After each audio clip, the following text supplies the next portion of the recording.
दंगल TV के सबसे लोकप्रिय शो मन सुंदर में दिलचस्प मोड़ आ चुका है। कहानी में ऐसा ट्विस्ट आया है कि दर्शकों की धड़कनें तेज हो जाएंगी।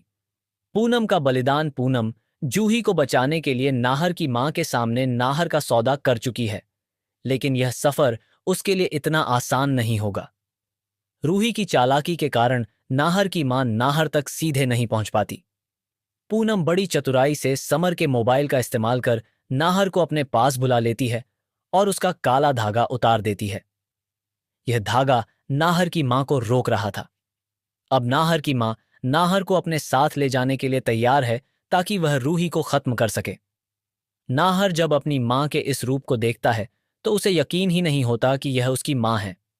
उसकी मां उसे समझाती है कि वह उसे अपने पास ले जाने के लिए आई है, लेकिन तभी वहां रूही आ जाती है।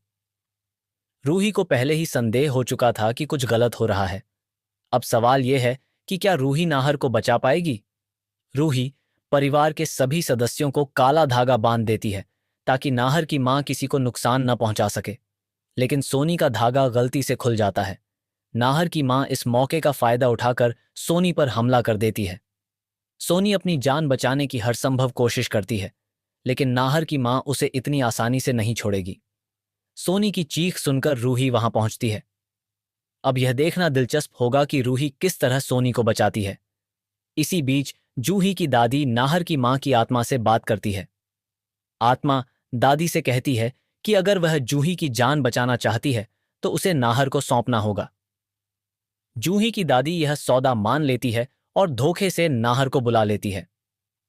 अब सवाल यह है कि क्या रूही और पूनम मिलकर नाहर और जूही को बचा पाएंगी, या फिर दादी का प्लान कामयाब होगा। आने वाले एपिसोड में और भी चौंकाने वाले खुलासे होंगे। मन सुंदर के रोमांचक मोड़ों को देखने के लिए जुड़े रहिए।